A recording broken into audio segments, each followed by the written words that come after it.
when we think about a nation's approach to security and strategy.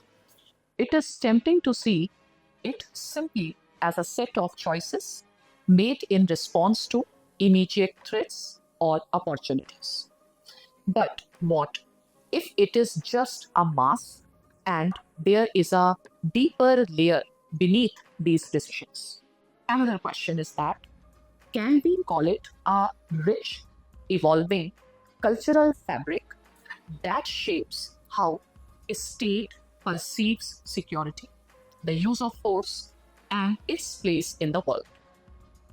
Today, let us explore this interesting concept of strategic culture within the Indian context, where ancient wisdom continues to echo in the modern strategy.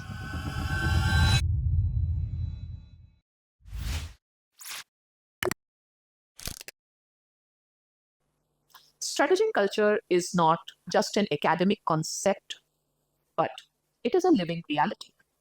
It is the blend of history, ideas, and behavior patterns developed over centuries that influence how a nation acts in matters of security.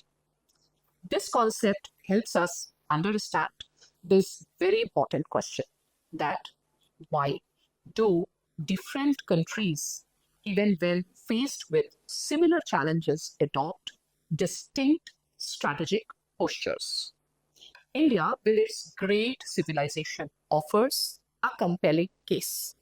The backbone of India's strategic thought can be traced back to the Arth Shastra, written roughly 2000 years ago.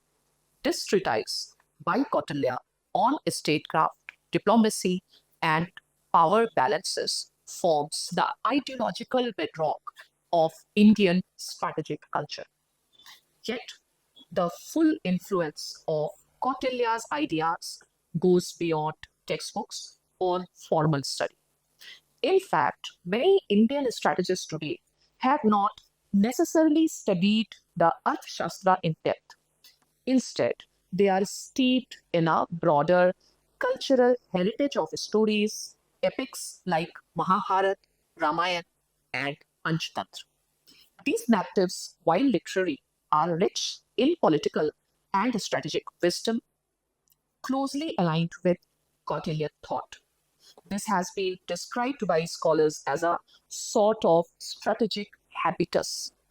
On one hand, there is the realist streak of Kautilya, which is focused on power, prudence, and the use of force as a last resort. While, on the other hand, we have the idealist tradition inspired by Emperor Ashoka and Buddhist nonviolence, which adds a contrasting tone of patience, diplomacy, and peace. So, we may say that the Indian strategic culture is a hybrid of the two and is a dialogue between realism and idealism that has persisted through centuries. So we may say that war is always the last option, not the first. This blend of realism and pragmatism has left a lasting imprint on India's security policy. Whether it is during Nehru's era of non alignment or post 1998 nuclear doctrines, you will see a pattern led by a preference for accommodation, diplomacy, careful defense, and only when essential, calibrated use of force. This approach mirrors the grand strategy that decades of Indian statecraft have followed from ancient empires to the present day. The strategic wisdom that emerged from Kautilya's time continues to offer a framework that is flexible, resistant to abrupt change, yet adaptive to new geopolitical realities. Some scholars have debated the significance of indigenous traditions in India's strategic culture, sometimes downplay the relevance of Kautilya's legacy in favor of contemporary Western influenced ideas. But if you listen carefully to experts within India's strategic community, you will often hear the same words that Kautilya is in the DNA of India's security policy, We can say that understanding Kautilya helps us see strategy not as a modern invention, but as a deeply rooted way of thinking about power, survival, and statecraft. And it reminds us that Indian strategic culture did not begin in the 20th century. It began with a clear eyed understanding of how the world works and how a state must navigate it. We can say that strategic culture is not just a whim or nostalgia for the past, but the recognition that strategic culture forms a durable foundation. It is shaped by centuries of experience, stories, teachings, and practices that continue to resonate, and even if quietly, it stays beneath the surface of policy debates. So, when we talk about India's strategic culture, we are speaking about something both ancient and alive, a rich dialogue between realist pragmatism and ethical governance.